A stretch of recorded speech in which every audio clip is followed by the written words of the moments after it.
about time for.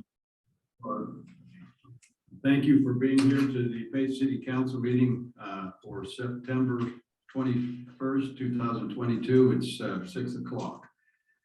I've asked Council Member Bob Prosgard to open this meeting with prayer.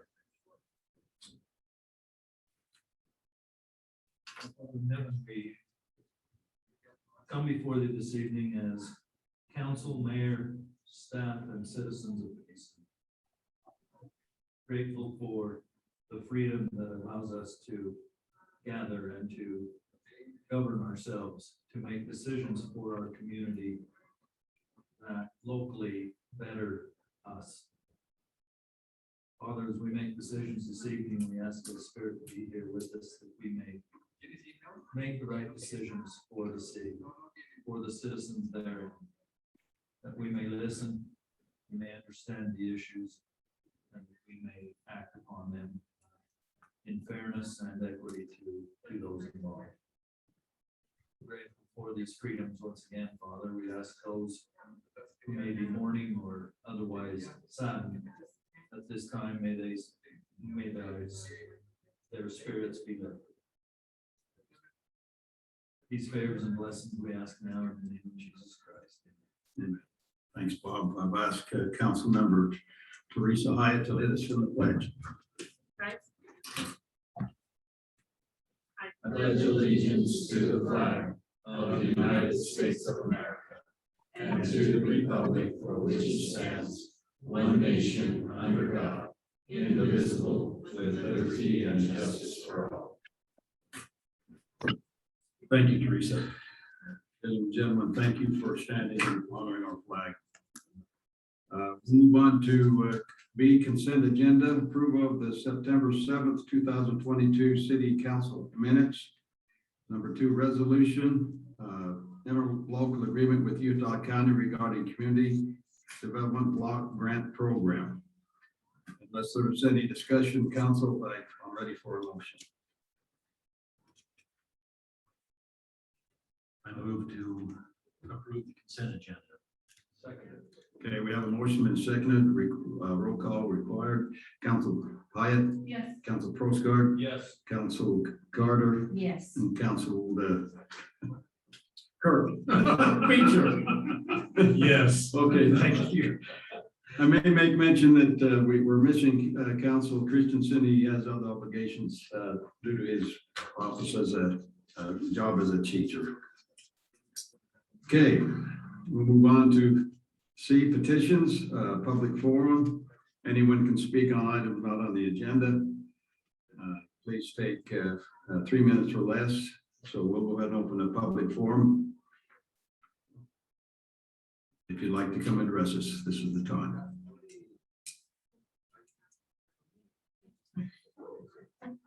You walked in just right and you want to address us? Okay, come on up. Yes.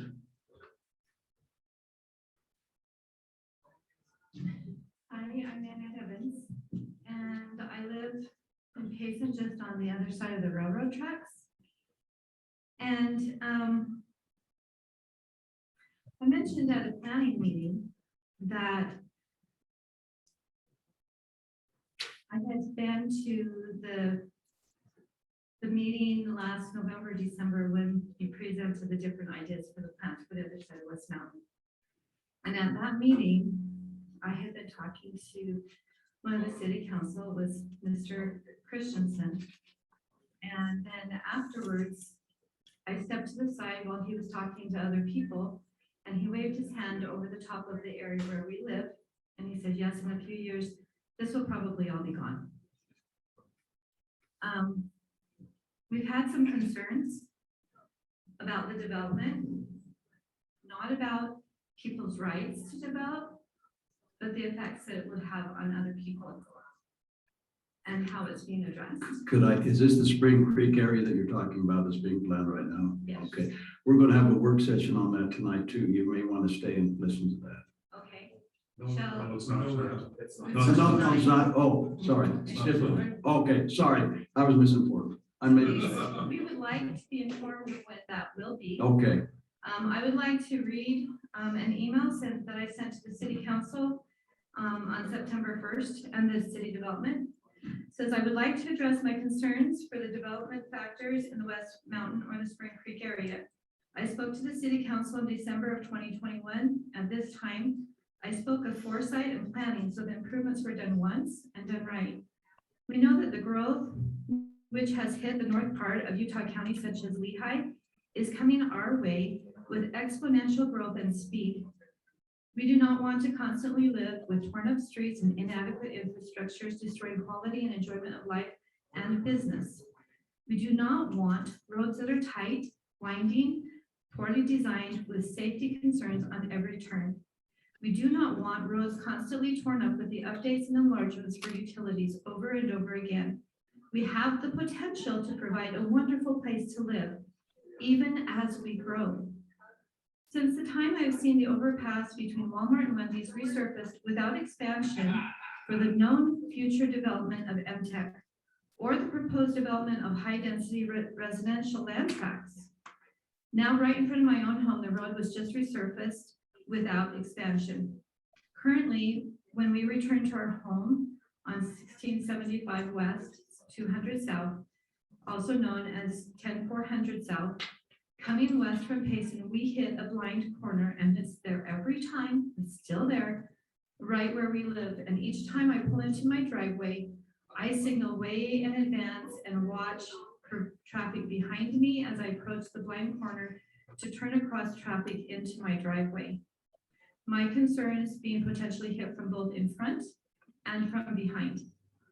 In the afternoon, school buses stop west of my home on the same street headed towards West Mountain. The traffic stops behind it as the children depart the bus and cross the street. That traffic backs up all the way past my home at times to that very same blind corner and beyond.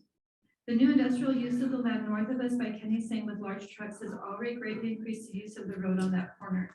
The proposed high density land tracts will more than overload the capacity of the road, which is already unsafe. There are no stop signs, warning signs, or anything of the impending blind corner or of the residential accesses to the road. Numerous times in coming from farther up West Mountain to that curve, I have been met with oncoming large trucks and cars coming my direction while bridging the yellow line. I've heard brakes squeal as people slow down for that same turn as they turn east towards Payson. I have seen a group of teenagers jump out of their car when they didn't make the turn to lift the car back off of the gravel of the railroad tracks to get back on the road. I've heard the story from 5 to 6 years ago before I lived there of 2 teenagers driving home after a date, having a head-on collision on that same blind corner directly in front of our home, ending in the fatality of the passenger. I spoke with one of the planners after meeting the August 4th, this last year, 2022, sorry. I asked him about the overpass behind Walmart and between Walmart and Wendy's. He stated that they receive updates on traffic accidents and that they use to address problems on the road system. Being proactive and planning responsibly eliminates the need for your accident reports. We already know what is coming. Accidents, injuries, and fatalities can be prevented by enlargements and expansions to current road systems, eliminating blind corners, winding streets, and providing warning signs and stop lights for roads projected for growth.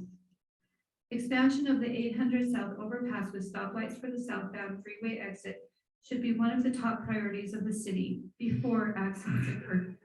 Let's not wait for the reports. Those reports might be someone we know. You bet. The property across the street from our home is in the city. Purchase of that property from the current owner, I don't have his permission to say this is just a thought, and redesigning, taking out the blind corners and expansion of the current road including the crossing of the railroad tracks, should also be top priority. These are the ways in which the city and the city council looks out for the best interests of the residents. One other thing to know is the curve as you head east before you cross the railroad tracks, when you come from West Mountain down, and you take the big curve, and then you take that small curve right before the railroad tracks. That small curve, there is a spot right there that ices over before any other part on the road. Myself, I have been caught on that black ice at least 3 times. And luckily, no one was close enough to cause a problem. But there was, without reading, I'll just tell you, my daughter was driving and we came from Olson's Garden and we were coming and we went to cross those railroad tracks and she was driving and she was still with a learner's permit. And it was snowy, it was bad conditions, but we wanted her to have experience with us there in the road conditions. Just as she crossed the railroad track, another car came the other way. They hit that black ice and they started spinning. And you could see they were struggling for all they were worth to try to keep from hitting us. Our daughter snuck off onto the right-hand side of the road. I don't know how she kept her composure. She just slid off on the other side of the road. We watched through the windows and there was less than a foot gap as their back end came right next to our car. And they ended up landing, actually, I think I could put it here perpendicular, but it's actually parallel to the railroad tracks when they were finally able to stop, and they were a good 30 feet beyond us. They had done a complete 180 and all the other traffic stopped. We waited for the traffic to clear before we continued on our way, and luckily no one was hurt. But if we, enlargement of the road and lessening of the curve there would improve visibility, and hopefully it could be redesigned so that there wouldn't be, I don't know why, if black ice is there. I don't know why that does that. The road traffic and safety is my first concern. The second is my quality of life from all the heavy industrial, whether in the city or the county. It is the city council who ensures the quality of life. The concrete crushing plant and land now owned by Kenny Sane creates dust storms affecting all the area around it and beyond. I don't know what the projection is for what they're planning on building and what it's going to be like. I just know some of the dust storms we've already had. The property is barren and moving and transportation of the materials destroys the air quality. There are ordinances for protection from this. Though the property is not in the city, it adjoins the city, and thus the city has the responsibility to enforce ordinances to protect us. Barriers of huge trees, walls, embankments could be put in place to help with the air quality and uphold sound ordinances. These should be enforced as primary or before operations begin. This has not been the case. If you would please see what you can do and address that. This also has not taken place with the current nutrition plant. There are no walls, trees, embankments for sound and protection. This again is where the city takes care of the welfare of the neighbors and the community. We're on the far side of that small little niche of the residential. We are the farthest away from that nutrition plant of everyone. Now, are you on the north side of 800 South, going towards the business park? Is that No, what- she's right here. Remember where Erickson's used to Yeah. live? Oh, okay, I know where, yes, I know where they're at. Okay, Thank you. okay, good. I'm glad. So even in that house, we hear Okay. the operations of the plant, and sometimes they go all night. Okay. So there could, I'm sure, be some things to be taken care of that way. Just being proactive in the planning and positive growth, maintaining common courtesy of sound, air, and space with wide roads and ample infrastructures the first time. I have no problem with growth. I think everyone has the right to build and to become what they have the potential to become. But it also needs to be with consideration for other people. Right now, that road really is not safe. We've been sitting there trying to figure out, where do we pull in? How do we restructure this so that we can pull into our own home safely? And it's hard. You mentioned a lot of things, and they're all very valid statements that you make. A lot of the things that you're talking about, we don't have any control over. That road is not a city road. It is a city road. It is not a city road. In fact, the property on the other side of us is city, and the city was in charge. The city, when they were resurfacing, and I talked to the people that was resurfacing, they said, you need to watch for the truck. It's the Payson city truck. He's the man that's. If giving I'm understanding instructions. where you're at, the one side is city and the other side is county, and when that happens, we don't have the road, we don't own the road. If Well, I I understand know- where you're at. I know that the property across from us, where that blind corner is, opposite us, they're in the city. No, they're in the county. The one corner lot is, the rest of the The property. rest of it's not. It is. Restaurants is. So One little that's, corner. that's just an idea, is to maybe talk to the owner of that property, maybe purchase part or all of that property to help redesign. That doesn't help us with the road though. The road is still, If that blind corner were taken out, that corner would become much more safe for the projected growth. again, I don't think we own the road.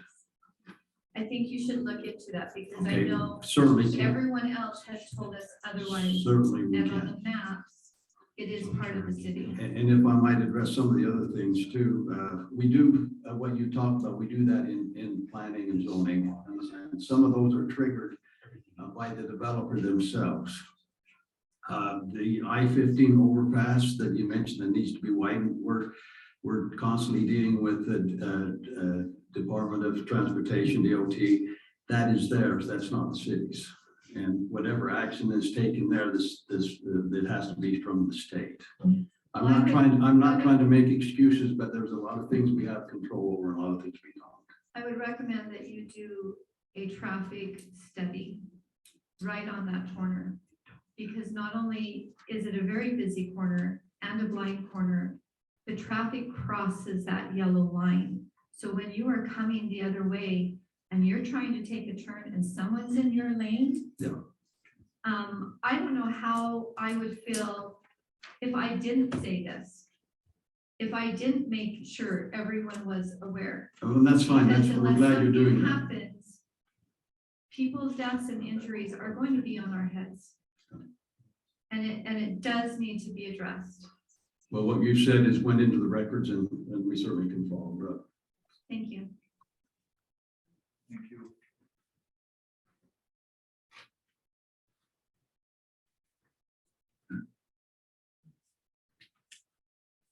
Okay, sir, come on up. I'm here representing the same neighborhood. We're in the southwest corner of that subdivision.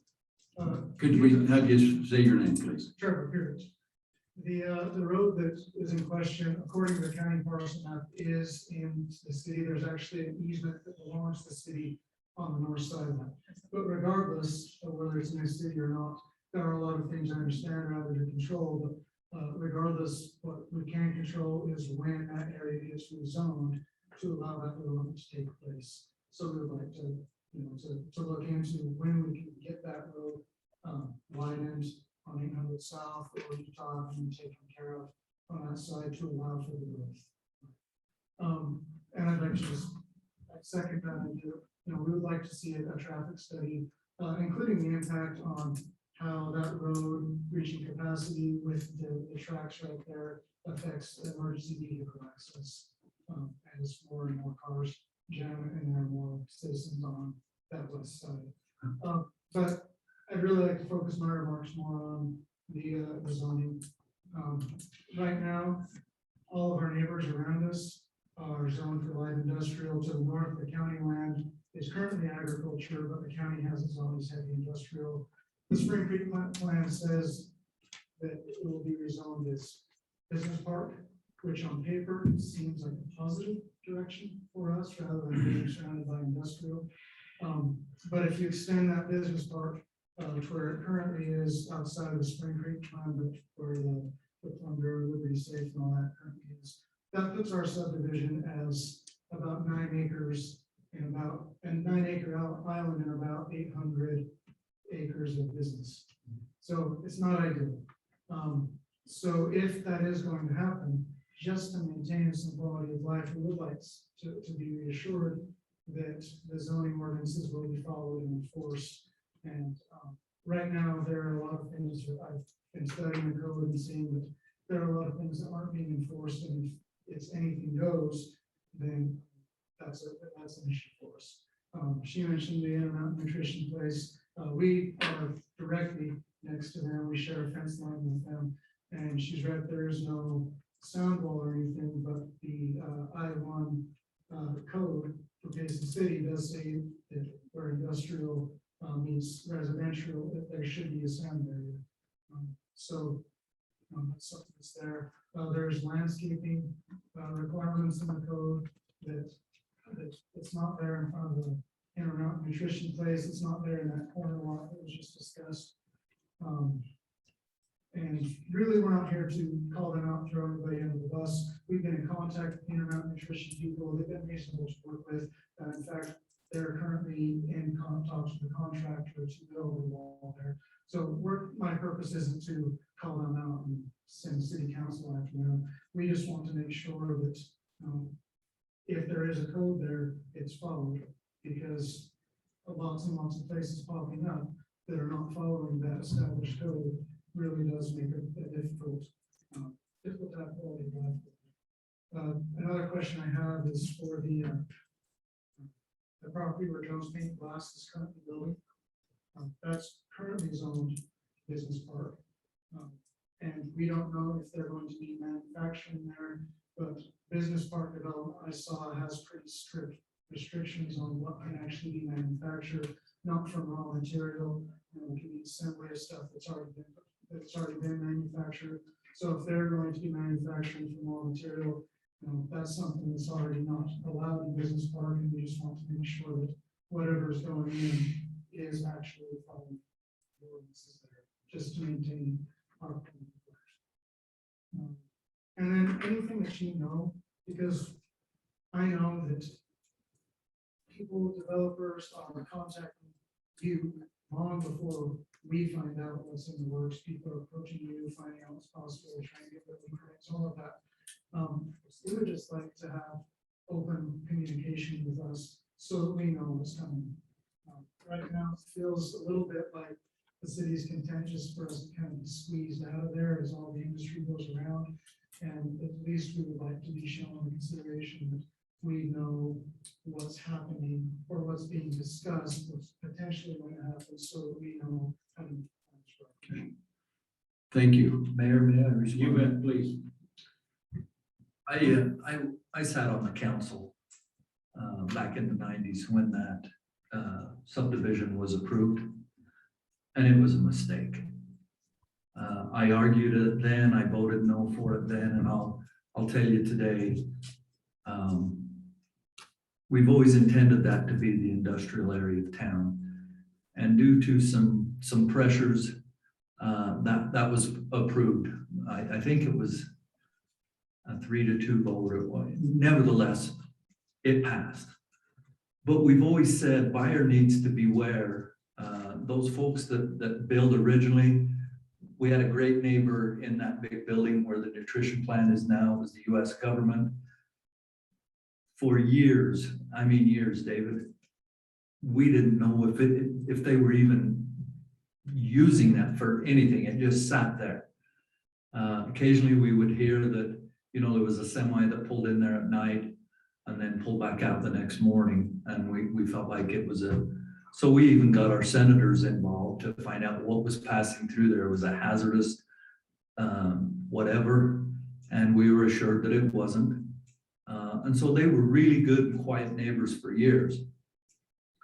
Our ordinances back then, when that was built and when your subdivision was built, did not include what you were saying about sound walls and all of that. We've added that due to experience and growth and what have you. So it's kind of hard to go back and enforce a code that wasn't there when they built. And so I'm grateful that the owners are trying to work with you guys and do that. Even though it was a mistake that we made that, we still honor that you guys live there and it's a residential area. I'm telling you, you're looking at a council and a mayor and a staff that was blindsided by the concrete plant that's going in to the north of you right now. That is in the county. We had absolutely no idea that was coming until construction began. And we're going to work with the county to communicate better and understand, be better neighbors from that side. But I've had a ton of citizens scream bloody murder about that, and we had no clue. I know that's been a county and a state road for my entire life. If there's a portion of it that the city may lay claim to, it's a very small portion, but there again, I reiterate what the mayor says. We don't get any say in that whatsoever. We are meeting regularly. The mayor attends regular meetings on the 8 South overpass. There again, that's UDOT. We keep hearing, if you build it, we'll come. And that's kind of the mentality that the state road department is in, is when they get to that certain population level, they're more forced to do something, no matter how much the mayor and the other mayors cry foul. But I promise you, we are not sitting on our knees and watching this happen. We are doing everything we can and attending meetings. Matter of fact, there was just meetings 2 weeks ago, week and a half ago. So we're trying to we're using lobbyists. We're doing everything we can to get those roads, particularly the 8 South overpass. We see that as a tremendous problem. Just this past week, we have a quarterly meeting with DOT, Yeah. and that was definitely brought up. So we're working hard. So we hear you. I guess that the best message I could send to you and Mrs., I forgot her name. Yes, the best message I could send to you is we hear you and we haven't forgotten you. And we are getting pulled from every string right now for development out that way. That's why the Spring Creek master plan is going into place. It's a great start and a great work in progress. It's not perfect by any means, but we're trying to address that so that we can have the roads that she speaks about prior to construction. And I understand about the concrete plant, that's why I said business development, the city were to get that in and put that in Spring Creek. Yeah. On paper, that's a positive thing. Yeah. So Mike, I have a question. Mhm. I know that factory was there, the Internet Nutrition was there, has been for a long time. Probably grandfathered into, like you said, the change, the code changes. What about if they expand and they start putting new buildings on that lot? Are they then required to follow the new code? They would be required to update it. Yes, that is correct. Because when we bought- That's a great question. When we bought our property in July of 2020, they were in the process of constructing another building, which has been completed in addition to their building. So I don't know if that changes. Certain things trigger certain other responses. Yeah, and it's all in when the ordinances are passed. So absolutely, that's a great question. My concern is that the stuff coming in, we want to ensure that whatever is coming in is following the city. It has to, there's an order. Sometimes we wish it would come sooner than later, but there's an order that we have to follow. Thank you for addressing that. Awesome. Come on up, sir. Got some pictures? Sure.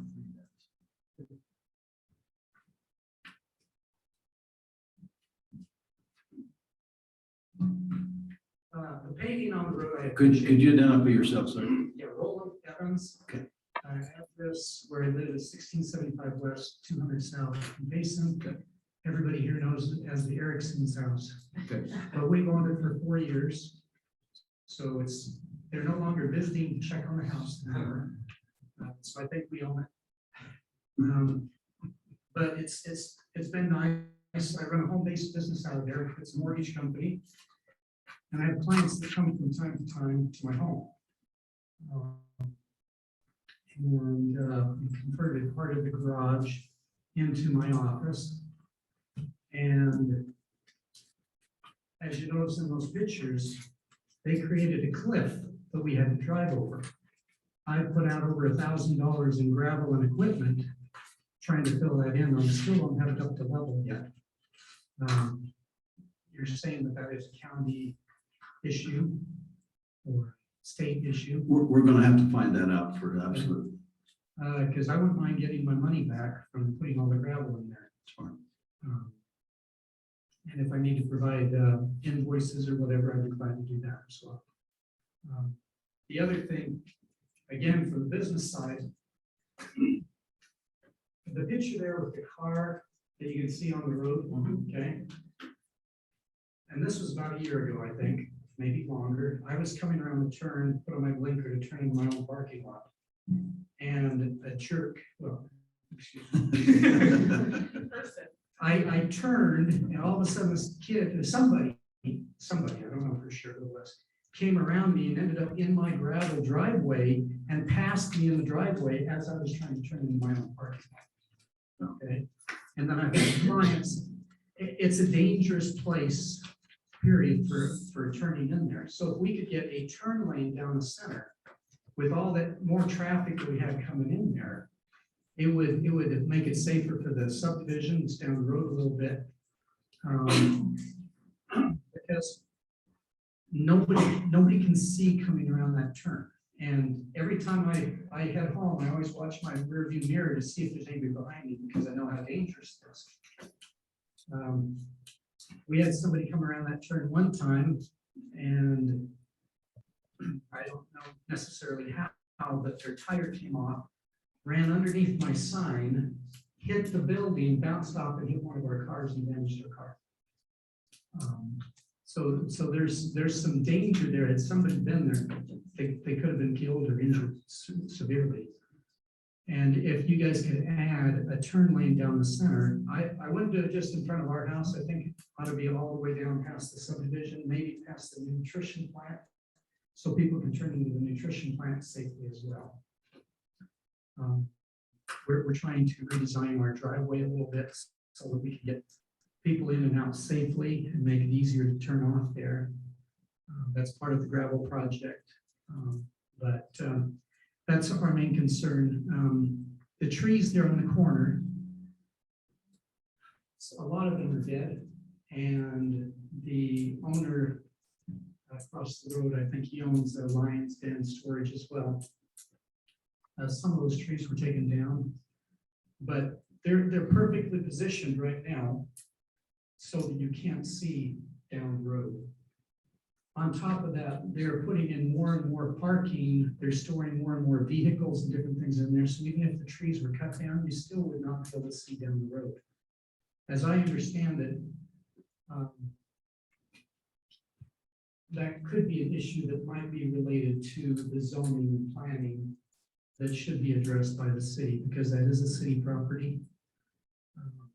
And I understand that if storing vehicles, they're storing vehicles, they're storing cement equipment, they're storing construction equipment, bobcats, backhoes, there's other things, as well as a whole bunch of porta potties. And it's cycled through different people. As I understand it, in the city, it's supposed to have a privacy fence around it, so you can't see into that.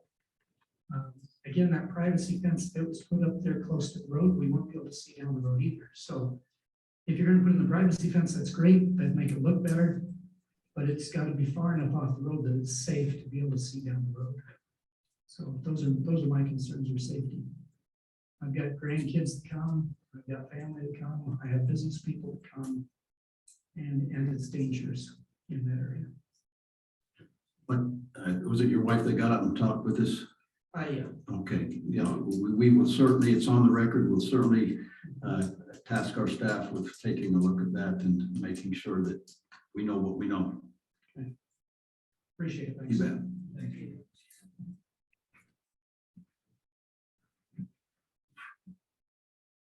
I guess with that discussion, Jason, could we find out who really does control that road? I'm pretty sure I know, but I'd love to know. Thank you. Kim, do you have anybody online? Nobody's online, but Brett Christensen is with us. Okay, great. Welcome, Brett. Okay, we'll go ahead. If there's no further interest in addressing us at a public forum, we'll go ahead and close. Oh, you want, okay, come on up.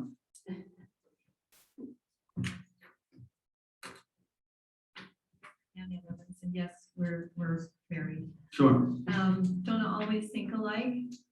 Turn lane is great, but again, like my husband said, unless you take out that blank corner, it's not gonna be resolved. No. I know that the property across the street had been for sale for quite some time when we first moved there. So I think, the owner might be amiable to working with the city somehow that way. Yeah. Do you have a time frame when the planning committee will be discussing this? As far as that specific area, Robert? Just the Spring Creek plan. Yeah. Spring Creek plan is, we're drafting the bulk of it. So we're hoping in October we'll start, be able to send out the draft to the community planning commissions. So we'll be notified of that meeting before it occurs? Okay, Just like you were with the other one. okay. She was influential in helping us get additional notifications out. Good. We really appreciate this. And you put someone in charge of finding out about the city-state part of the road. How does that translate into being able to have a road study, done a traffic study to see? Well, we'll have to see who's responsible for it, see if they have a budget to do that. But first of all, we need to find out who owns it, who's responsible for it. We'd appreciate finding, Sure. learning that. We would like to know that as well. So I don't know how we hear that from you again. If What's you- that? I don't know how to stay in touch to make sure what does transpire with that. What would you recommend? If you would leave us your name and telephone number, we'll certainly get back in touch with you. Thank you. Okay, thanks. Hey, Mayor, Travis can answer the who. Travis, come on up with, if you would. This is our city engineer. The road, well, I had to look at the ownership for sure, but the road is in the city boundary until you get just like around Intermountain Nutrition. And the city boundary comes to the south side of the road, so that where the curb is, that is in the city. Now, I'd have to verify for sure that we own that. That's not still a county road, but I would assume that the city would own that Who road. maintains it? Meaning it's my understanding that it's maintained by that. We did. I would assume we do to right through there. We did it. Once you get past their subdivision, I think that's where the transition, if you pull up the county map or our online map, you can see where the city boundary is, and that's clearly in the city. And that city property on the inside of that turn as well? I don't, where does it fit contiguously with our property line? It actually is. So we own the west side of the road and the north side of the road until you get farther west of the subdivision. Still county road. It's, And it's hard to do on my phone to get all the information I can go grab. I've been looking at it and it's not actually platted as anybody's. Yeah, So so that that means- means it was never transferred. That's correct. And that means that it probably should be, but that means it's probably in the county still, but technically we should own it. But we'd have to go through a process to get that transferred. Well, it's a good subject that you brought up. It's something that we need to know. Yeah, I think it's great. Thanks, Travis. Robert, thank you.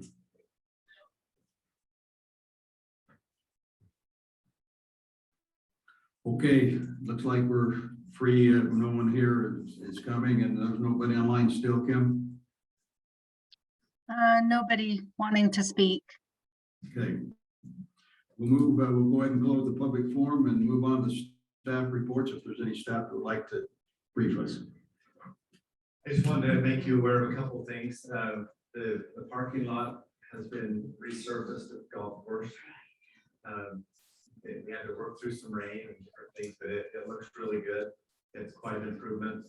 The McMullen Park, that is should be paid this week, depending on the weather, but they tore out the old asphalt today. And it'll be a good project to get done. The contractor that was helping with UDOT road, they caused some damage in there. So we were able to get a bid, they helped participate, so this wasn't on our list to do this year, but with what happened, we're able to get it done for quite a good cost, so that should be done this week, so if you get a chance, go look at it. And if you get a chance to ride it by the golf course, it's quite an improvement. It's been a long time coming. We've got several parking lots that we're trying to budget one each year, and so we'll get 2 of them done this year, and the one behind the library will be part of the Main Street project. So we'll need a budget for this one out here, hopefully next budget year. And we're just trying to knock them down 1 or so each year. So it looks great. So if you have a chance, go right out. Thank you, Dave. Carl?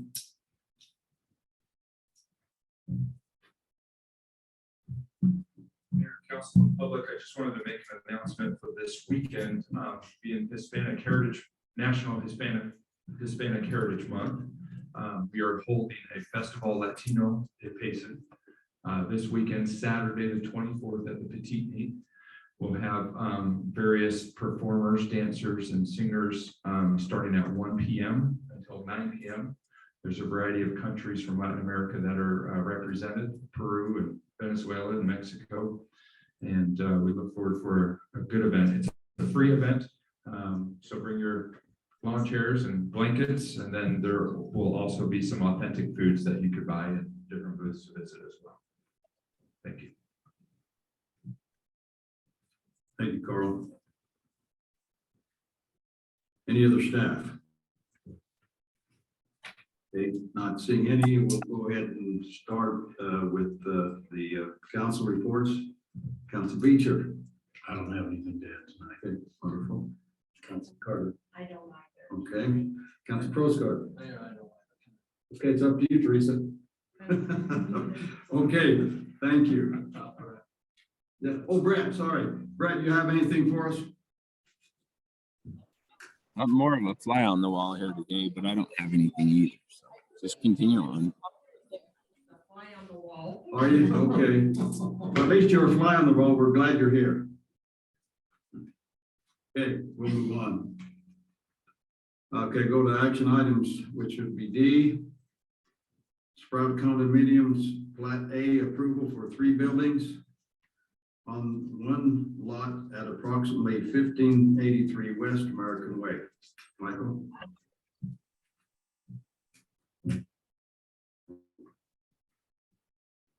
So this is a pretty basic request. As the mayor stated, it's approximately 1583 West American Way. You can see the parcel number there on the screen. The current zoning is the BPD Business Park Development Zone, and the applicant is requesting to condominiumize 3 future buildings. So, why it's showing that.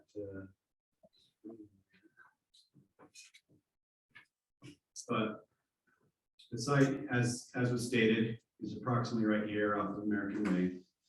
And the lighting is not so great that you can see the buildings, but this is the 1 building here, another building here, and a 3rd building here. And so each of those buildings would be individually condominiumized. The applicant is currently in the process of the site plan approval process, and this is just one of those steps in which they would like to proceed with.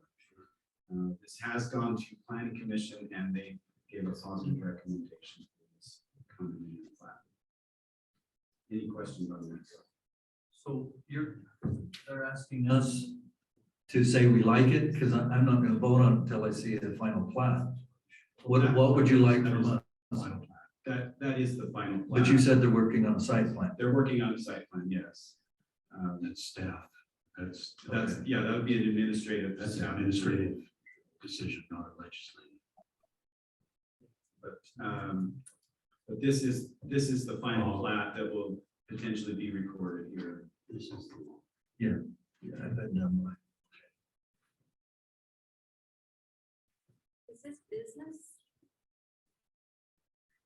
Business, not residential. It's business, yeah, business parks. So what is it they're asking for us right now? For permission for what? For final approval for the condominium plat. And then the other is a administrative, Correct. as long as they conform to the existing ordinances in the area, right? That's correct. Do we know what kind of buildings they're? Not that it matters, but do we know what they're? I do have some, I'd have to pull them up, they're not in this presentation, but they are, I would say, rather attractive buildings.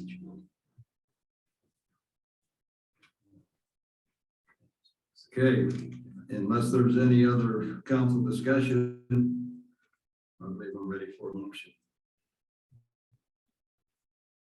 I move that we approve the final plat for the Sprout condominium plat A, approval of 3 buildings on 1 lot.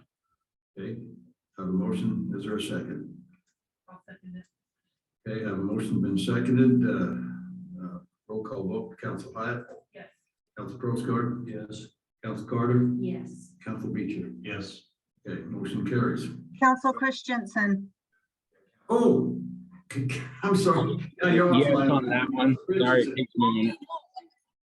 Couldn't hear you.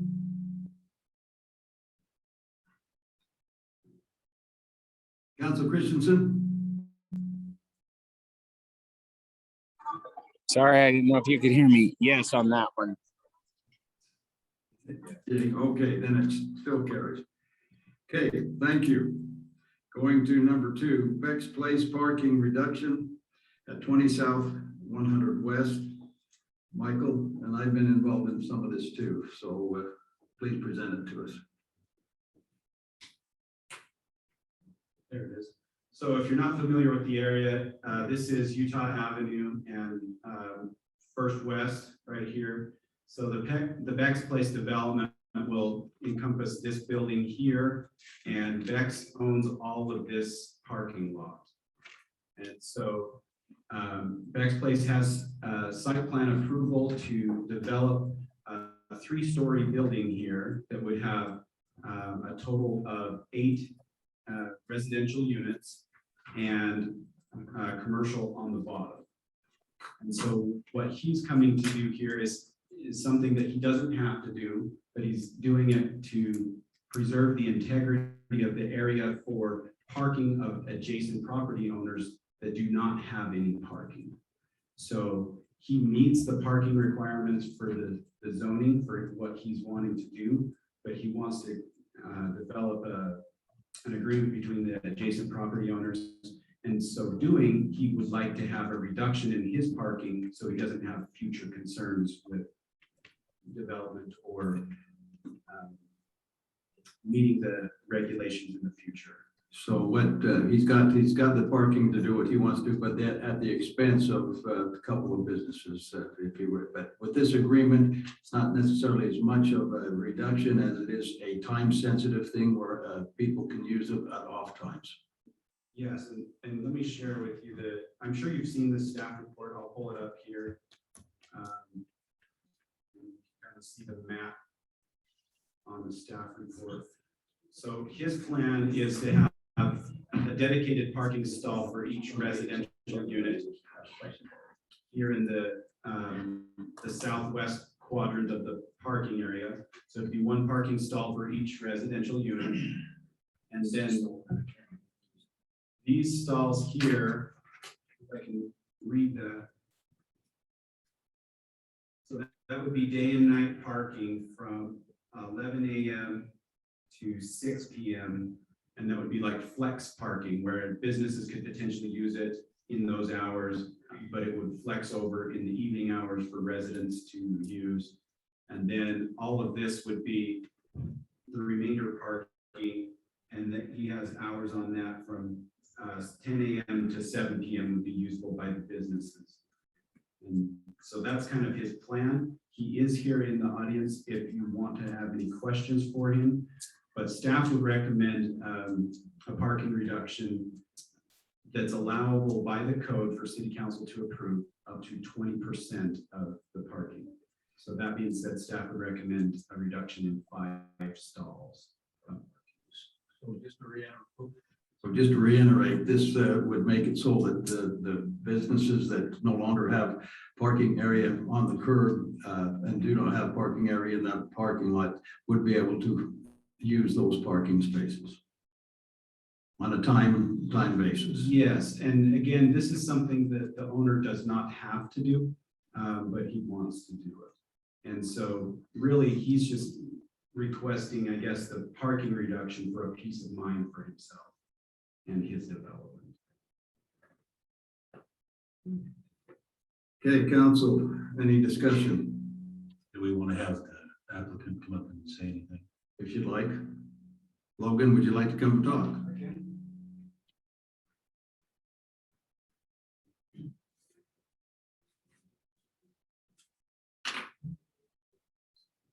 My name is Logan Moffett. I'm the owner of the proposed site for Beck's Place. So do you have specific questions that I can answer first? Or do you want me to just talk about it or? Just tell us your thoughts. Yeah, so it's an interesting situation because not only was there a use change that was changed with zero parking allowed, right? Not from my place, but for an adjoining business. But you also had UDOT that has completely taken away all street parking. And the owner, well, the father, Beck, that I bought the building from his daughter, his children, they've been trying to enforce parking back there forever. And through different owners, and it's always been a problem. How long did they own that property? Over years, yeah. It's been forever almost. Isn't it? Frank Yeah. Pharmacy. Yeah. It was there. It was Frank Beck. Really? Beckstrom's. Yeah. The earliest documents that the county shows are 81. So Yeah. That's longer than that, I thought. What's changed with the uses around that is what's really changed. So really what I'm trying to do is I'm trying to figure out, based on other code, this isn't made up code that's never been used. This is what's used in other areas, in the downtown areas. Day and nighttime parking is a very efficient way to allow businesses to have use, while at the same time allowing a density where you may have a business that is a daytime use and even a nighttime business that can share the same parking and not park over each other. Otherwise, at nighttime, it's going to be completely empty and not used. At the same time, the mixed use, that really is the best form of development that exists right now. It's better for utilities, it's better for roadways, it's better for a lot of things. We're not turning on farms to build huge, hundreds of houses. So this makes a lot of sense, makes a lot of sense in the downtown area. And so I'm asking the parking reduction, so we have a little more flexibility with the actual commercial uses. Because even as it is, and even as it was with Dalton's, it never met parking requirements ever.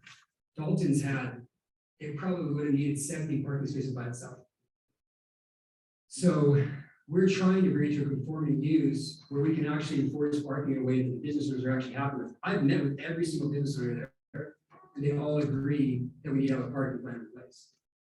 And it's been a great conversation, haven't had any issues, and we're going to be able to share some of the costs of the parking, like snow removal and the enforcement. Because otherwise, the salon has zero parking. The sandwich shop, which was a change of use, it never had parking. And there's something in between. I wasn't able to meet her. I talk with Seth fairly regularly over at Fat Jack's Pizza. They have 4 spaces. It actually is ideal for them because they even have some of those top spaces allows for them to have a little more flexibility for more parking than they have now. And we're taking down that storage area in the bottom to have more parking. And He's regrowing. happy? Oh, yeah, he's, Okay. yeah, I talk to Seth a lot.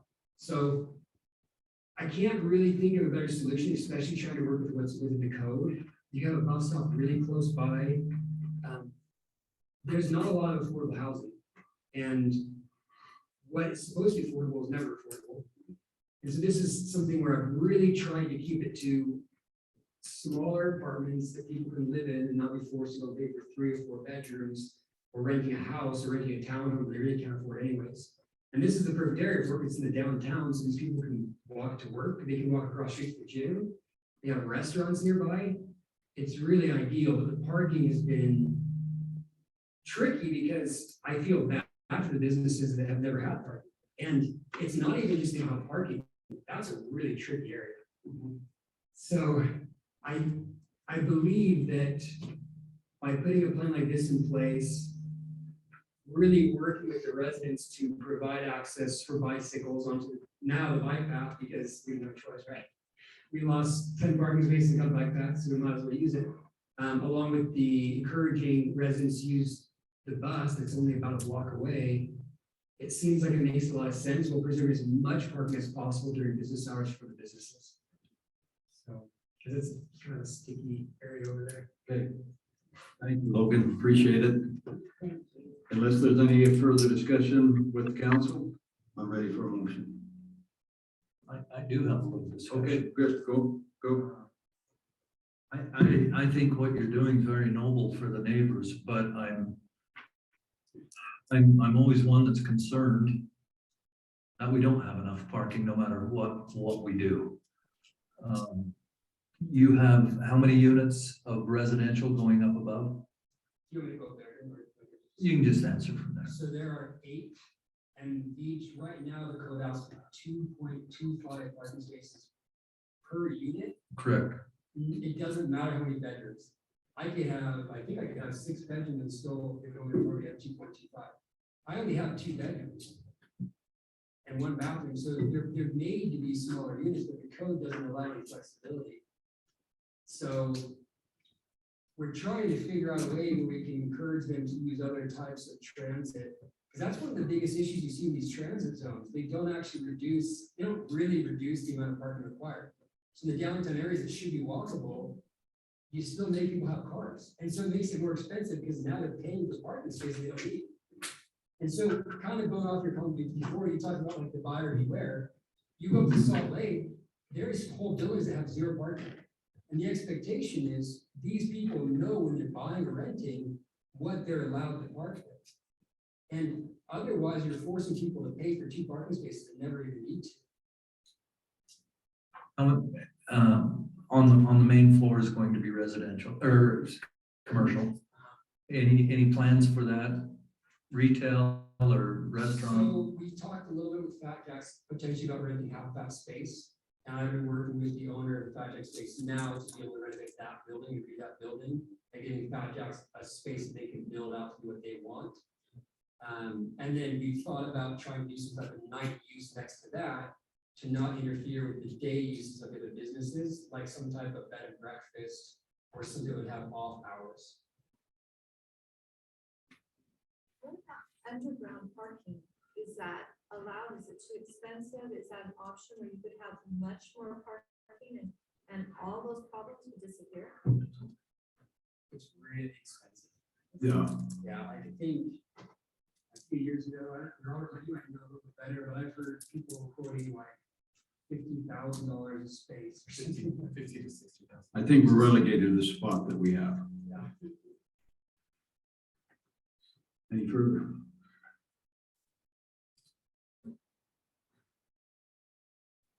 I just think, personal opinion, guys, I think we're just kicking the problem down the road for a few days. I see the space that you're talking about renovating, whether it happens or whether it don't. I'm just trying to, as a city, look at the future and see the potential of the retail, what it's going to bring in. I used to frequent Belton's quite a bit, and you never could find a parking stall, even with the street parking that was allowed at that time on the highway. Yeah. So Their lot, they only had 3 stalls. well, but nobody ever honored that. Everybody parked. What I'm telling you is that's all Yeah. they have. I get that, but at nighttime, everybody that was parking in the back were in Dalton's. So it was easier, and to your point, it was easier for me to walk. I lived 3 blocks away, just to walk to Dalton's. I do want the parking agreements to be, my plan is to tie them to the types of business uses to avoid potential issues in the future where somebody tries to open up a restaurant right now, we have a pretty good balance where between the day and nighttime parking, we really can mitigate. We sat down with, well, I sat down with each of the business owners together, and we talked about how many spaces people needed, what times they were busy, and that's how we determined the flex space for the hours. And it may feel like we're pushing it out further, but is there a better solution than trying to encourage public transit, encourage people to use the bike paths, actually designate parking enforcement, because the parking is not enforced now. Okay, Logan, do you know the hours of the Sandwich Queen? When do they close in the evening? I think they're like 7 here. Yeah, I think so. And we tried to base it a little bit on their peak hours too, which isn't perfect, but it's going to be better than it is now. And they know they can count on it. Whereas right now, we, not to put Michael in the spot or Robert, but when we were talking this originally, we were worried about the space. So we put up these no parking signs, which were already there technically, but we put up new ones. And Logan, why don't you come up here? They're having a hard time picking it up on the. Sorry. no, that's good. So originally, because we were worried that these spaces were being allocated to a business that didn't have parking, we just went and put up signs that said no parking. They were already up there, we put up new ones. And the businesses then reached out to you guys, and to me, we started talking and figuring out how to make this work. I don't know what a better option would be than this, where we try to work together and the businesses all want it. And in the end of the day, we might be worried about parking, but if the businesses think this is the best solution for their business, shouldn't they be the ones to decide? Would there, one option that I've pained over this because I knew this was coming. The Gordons used to be Crouches. The Gordons. Already went down that road. Have we already gone down that road? Oh, yeah, they want to keep those buildings. Yeah, already met with it. Yeah, the difficulty is, this is gonna happen all along the downtown area over time. And when you have existing businesses, unless people want to just tear down everything, but this is a huge problem because you have different owners in each of these sections. I'm sure you have other areas that are similar, but I really don't. We talked about trying to find other owners that would go and give us parking, but the problem with that is now you're gonna go and cover somebody else's property based on a use. Well, if it's a development, you can't base it on a use. And now you're gonna go and tie up all these areas in downtown. And honestly, if the city ever wants to do anything in the future downtown, if you have all these agreements like that, you guys are gonna screw up everything for yourselves trying to do anything in the future, because you're gonna have to talk to 20 people. So it's a lot easier to figure out how to make a solution that's close to taking care of the problem as possible here, instead of trying to go and encumber things around it. And then encouraging also public transit and the bike lane and all of that. What about above ground parking, but leveled up so that you had, so you didn't dig down, but you had more than one level of parking? So there's some limitations on height, and we only have the one building space. So we have a lot of limitations on how we do it. I think, what's the height, 35 feet or something? So we have over 35 feet, so we do a first floor of parking, that's against code because it has to be commercial. And yeah, so it makes it, the code is really, really, well, it's not very flexible, I should say. Yeah. Let me just add a couple items of perspective. This is a very interesting situation because we're dealing with existing buildings. And several, or a couple of those existing buildings, almost all of them actually, are what we call non-conforming, right? If this was a blank piece of property and it was being developed, it would be different. There are a lot of circumstances that would be different and required from this. But one of the joys of redeveloping in downtown areas is that we have existing nonconformities. And so if we can't completely eliminate the nonconformity, in this case parking, what we do is we look for opportunities to reduce the nonconformity. So in this case, you have several of those buildings and businesses that have absolutely no parking whatsoever. And they're allowed to do that, and they're allowed to continue to operate because they're legally non-conforming, right? In this case, you have a property owner that has come in, purchased a piece of property, and the way that it was sold and purchased, not only was the building sold, but all of the parking minus 4 stalls in the back of the Fat Jack's location, right? So you have one property owner in a mix of 4 other properties that is controlling the vast majority of parking. So in this case, the way that staff has looked at this, and just to give you staff's perspective, is that you have a situation that the applicant can completely comply with what he wants to do without having any sort of parking agreement, any sort of parking reduction whatsoever. And then you have a situation of likely having a parking lot that is ineffective and inefficient because during the daytime, several of those stalls are going to go unused. In a parking lot, the best way for a parking lot to be efficient is to have it be full of cars. You want to have a few spaces available so when somebody comes in, they can have a space to go to, and then they rotate, right? And I have to say that the applicant has provided an opportunity to create more efficiency of parking and to reduce a large nonconformity. So in the event of, if we can't eliminate nonconformities, the next best thing is to reduce them. And I think that that's what staff and the mayor has been really influential in working with us. The applicant has been very accommodating in going to the rest of the neighbors and seeing what a better solution would be. And I honestly think that this is the best solution for a situation that might not be ideal. But while you're right there, I'm just laying everything out. Leave it all on the field. I'm gonna leave it all on the field because this one has really got me worried, especially with the Evans and those folks coming tonight. I know all of us have pulled out of that little alleyway back onto the highway. On the highway side. Yep. Yeah. And you're talking about reducing conformity. But I'm not so necessarily sure that alleyway is legal for a second point of egress with residential back there parking in a safe manner onto the highway. The view, number one, concerns me coming onto the highway, just as Mrs. Evans explained blind spots. That's definitely a blind spot. So I really struggle, and there again, I think the owner has the legal right to build what he wants to do and is trying to work and help us. I've lived in the back of this my whole life.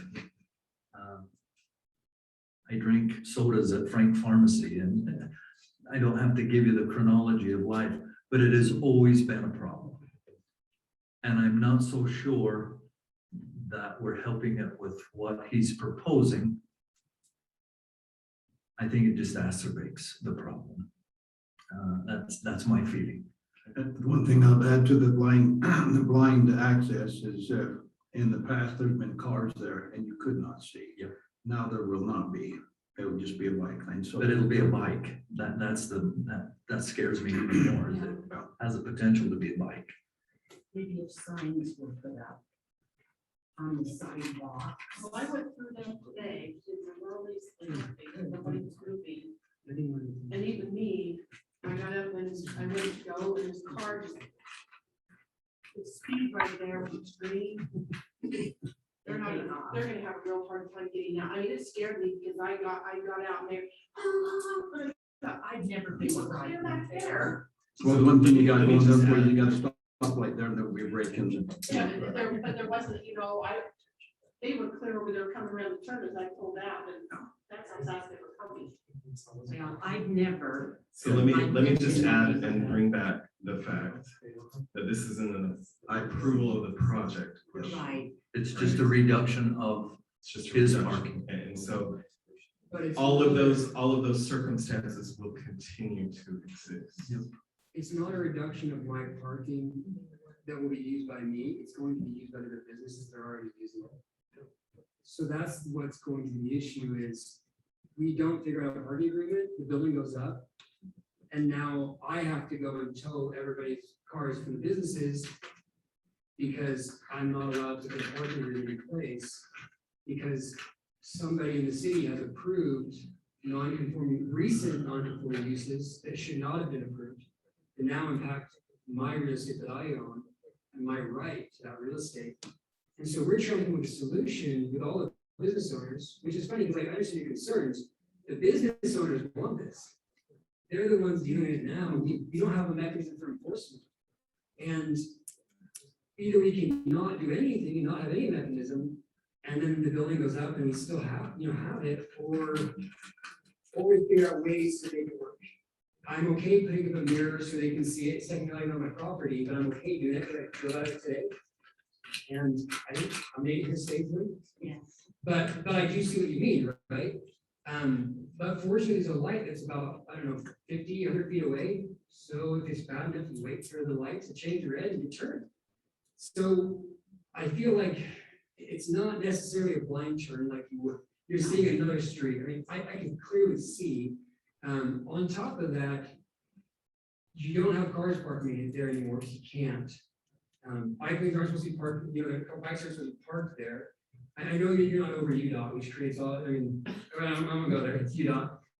But it's either we come up with a solution to make it so these businesses can have, I mean, imagine what would happen if they wanted to sell into their buildings and they had no parking now, and they had no street parking. I mean, I don't know what else, I think we probably beat this one to death. And I think again, if the council wants to talk more about it, then that's fine, but I'd like to get a motion if we can.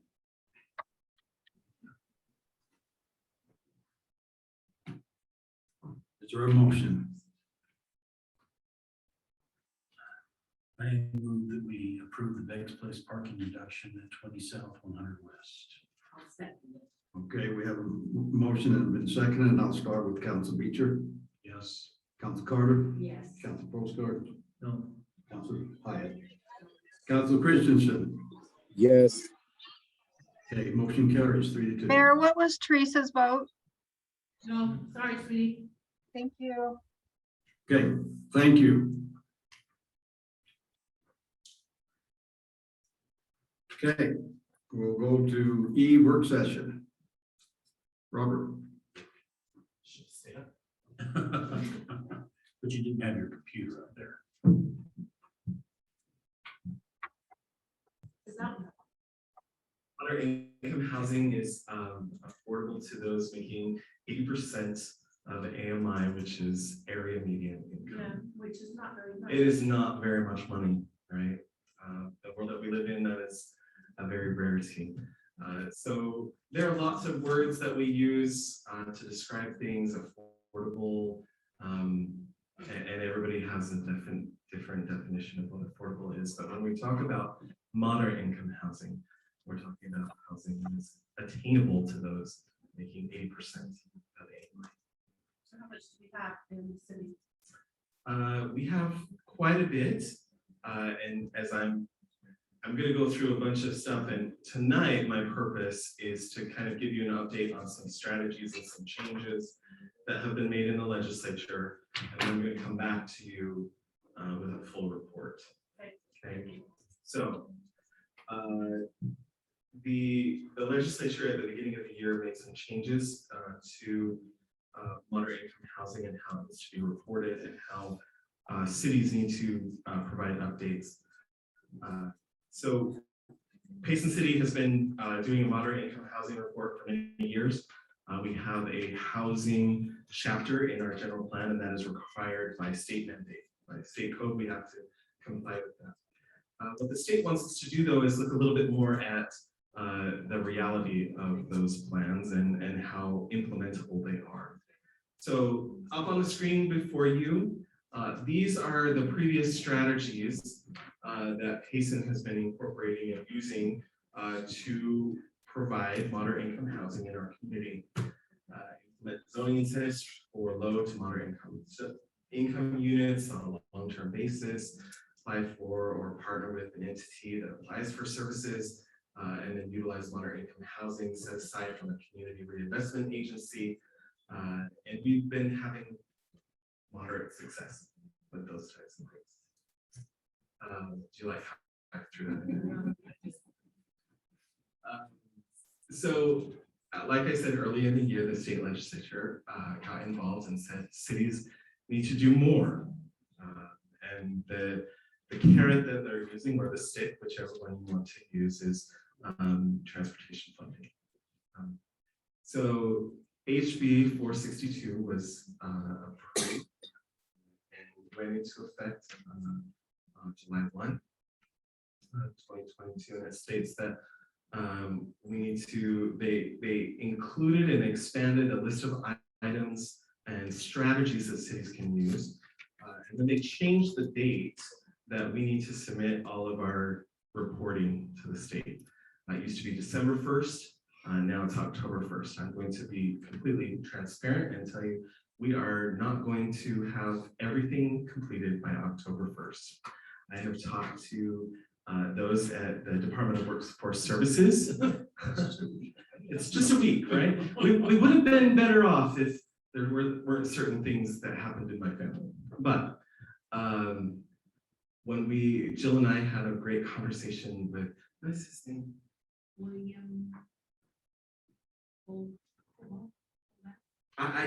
He was a major Utes fan, so I just stopped listening. But I stopped listening to his name. He was a wonderful person. But anyway, he reported to us that about 95% of the cities in the state of Utah are also not going to meet the October 1st deadline. And he reassured us that he would rather have a quality report than one that is deficient but submitted on October 1st. So that's why I convinced Jason that it would be okay if we did this tonight and then come back to you with some additional reporting, because we'll also take some things to the Planning Commission. In addition, there are going to be a couple changes that we'll make to our general plan, that section of the housing chapter, to reflect these new strategies and new implementation. This is the long list that the legislature and the League of Cities and Towns debated over for a long, long time.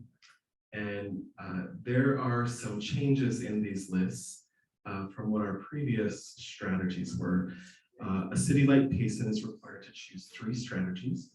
And then for this year, our responsibility is to choose those three strategies that we want to work on. And then the hard work begins of starting to implement and report. So next year, when we're talking about this earlier than September, we're going to go over all of the things that we've kept track of regarding our strategies. So in this long list, staff got together and we chose some strategies that we wanted to get your input on that closely aligned to what the strategies were, also that are achievable and that we could comply with, and that also seem reasonable as we look forward to what the legislature is probably going to be doing in the future. So the strategies that we would recommend: number 1, demonstrate investment in the rehabilitation or expansion of infrastructure that facilitates the construction of moderate income housing. We chose this strategy specifically because Payson City is investing $55 million in a new sewer treatment facility and expansion. And so we felt that for that investment, which is a good investment, we want our city to make sure that we have a good sewer system, we also should get some credit for it. This is one of the ways that we can do that, because having a substantive and functioning sewer system is an important concept in developing moderate income housing. Strategy 2 was to zone or rezone for higher density or moderate income residential development in commercial or mixed use zones near major transit investment corridors, commercial centers, or employment centers. We have been doing this already. Red Bridge development is specifically like the poster child of this specific strategy. Additionally, we anticipate in the coming months that we will be kicking off and working on a strategic stationary plan for the front runner station that will incorporate all of those specific uses, and residential uses in those corridors will be a really important corridor. We anticipate that in the next little while that you'll receive some applications, or at least start having a conversation about how those areas are going to be rezoned to allow for residential development along those transportation. So we felt this was a really natural fit. Strategy 3, create or allow for and reduce regulations related to internal or detached accessory dwelling units in residential zones. You've already been doing this. The legislature helped us adopt some additional standards for internal ADUs. We anticipate that there is going to be some additional conversations about detached accessory dwelling units in residential zones. And so we would anticipate that this is something that would be pretty low hanging as we consider these future moderate income housing solutions. So I'm going to pause there for a minute and get some feedback from anybody who would like to provide it. So you're going for the things we're already doing? We're going for the things that seem most natural. It seemed attainable too. Yeah. There's a long list of the 3-page strategy list. Do we have to pick from those items? This is your buffet. This is the only thing we can pick from. This is the buffet. And obviously, we're not going to be able to read those right now to see if we Right, can and I find can something provide better. you But yeah, but several of them were like, well, I can see one that says apply or partner with an entity to do certain things and all that kind of stuff. yeah, That's difficult to do unless you have an entity in mind. Yeah, and some of them were like amend land use regulations to allow for single room occupancy developments. Payson City has historically not really been interested in studio apartments. No, right? no. It's just not. We wanted to go to the things, the strategies that seemed most natural to the way that our city is developing. Some of these strategies, this is for the entire state. There are cities in our state where they wouldn't even consider the strategies that we're looking at. There are other ones that are in there that are more catered to them and the specific challenges that they face. We felt that these strategies just align better with what our intentions are and where we see ourselves going naturally, despite what the state legislature wants us to. Well, I'm negative Nancy tonight. That's okay. Do we need to hurt you or You're what? negative Dan, I'm negative Nancy. You're There's Dan. chocolate in front of you, Bob. I've been munching on it, but you know, there's a reason I live here. There's a reason I've heard it tonight from people. Payson's got a uniqueness to it. We still maintain the small town, the home feeling. I think of our parks, I think of our events that we have. I mean, we just created another event a couple councils ago on the 1st of June, Saturday in June. I am excited to have that one. And we start stuffing, and I don't know any better way to say it, but we start stuffing so many bodies into a parcel. I don't know what the tipping point is that we lose that openness, open air, open feeling that every one of us here have grown up to and have cherished, and perhaps maybe that's why we're sitting here, is to preserve that. I understand that we're being forced to do some of this. I guess my comment would be, is the minimum that we can get away with. I think affordable housing is a sliding scale right now. Now, I think, you know, in the next few weeks, as this new interest rate crashes in, affordability is going to go out the door again. Okay, so T, what you're saying, Bob, are there minimum requirements we have to do to meet these strategies? No, minimum boundaries inside of each one of those strategies. For example, do we have to have so much rezoned to higher density? There's a percentage, isn't there? There's not a quota. There's not a quota or anything like that. There is on the station area plans. We are not required by law as of today to do that. As soon as front runner says we are going to build next year or the next 2 years, then we better get moving on. So So do we have also, the, when that occurs, we also move to 5 strategy. so do we still have the ability of putting it where we want it to be put? Absolutely. Yes.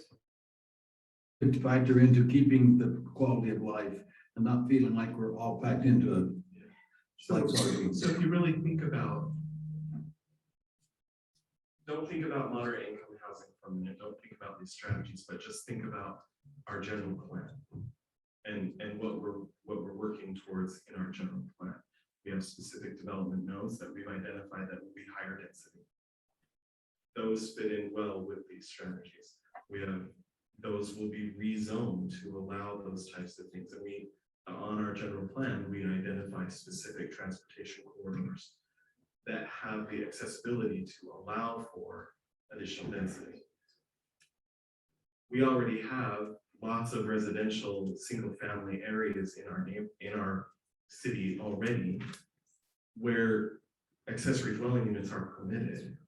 And this is just talking about, are there things that we could look at that might make that easier or might make that a bit more accommodating? At this point, there's not a quantity factor to these strategies.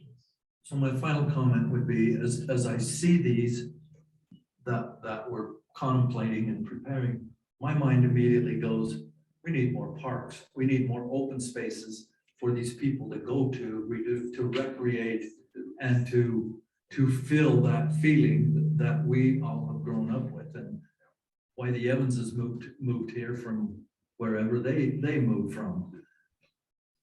Then I think as part of this strategy, it should also entail open space for parks. And we totally agree with that. And the council was really influential in doing that now all of these units will be paying impact fees to require to purchase areas to have parks. That's a critical part of this. There are some of these strategies that say, why don't you just take away the impact fees? And we felt that was counterintuitive because it takes away from the quality of life that allows us to have increased density, right? And as long as we can comply with what the state's meddling in, which they shouldn't be, and we can comply with what they're telling us that we need to comply with, then hopefully we can stave off the state from coming in and saying, this is where you will put it, and this is where you will put it. Is that the eventual goal of this? Yeah. And none of the strategies have anything in it like Bob was just talking about, do they? No, they don't have anything like that. But we can have that as part of what we want to do. It's just not in this. It's already part of our own. Right. That's what they're after. Yeah, I know that's one. And the state's the first one to scream bloody murder about federal government. That's exactly right. They're with them. So we're just I'm on board. just a subdivision of the states off the I top. truly am on board. I just, I think of the Evanses, and I think 30 years ago, however many years ago that was, the hindsight is 2020 now of what that is becoming, and as it starts to develop quicker than it ever has. Just the hindsight of us projecting this growth with more per lot just tells me open space, parking, or parks. So we really need to make sure that we continue on that road. Right. Yep. But it And doesn't have anything to do with what we have to comply with the state. I agree that we need to do the minimum. Benefit of the citizenry, of course. Of course it does. And we But- should have more regional parks. But as far as to comply with this portion of the state code, Right. We need to do what we need to do there so they don't come after us with reckless abandon. Well, right. Um. So these are just, I already went over all of these things. So with your permission and blessing, we'll go forward with finishing up the report. We'll take the amendments to planning commission, the recommendation, and be back to visit you probably in October. Anybody against that? No. Okay, sounds like you got our blessing. Any other questions for me? Brett, are you, I don't want to have you still be a fly on the wall. You good? did you fall asleep, Brad? He's probably in town. He's not on anymore. I think we're good. I think we're good, Robert. The higher density about having just smaller lots. Like seriously, I would rather see a way smaller lot with a house on it than townhomes and condos. Because it's just a thing of ownership. Yep. And I mean, I know that we kind of made it, we wanted bigger lots, but this is your perfect place to have a smaller lot and like you said, parks. In fact, you're calling somebody the other day and they wanted to know why there are no parks on the west side. And we're working towards that. They're coming. We really are. They're coming. I mean, I know that, and that's what I told them, but I still think, to Well, me, that's a way that people can probably afford to get to our house. we just had a good conversation with a real estate agent today that has found that exact same thing, that we need to concentrate on houses that people can own.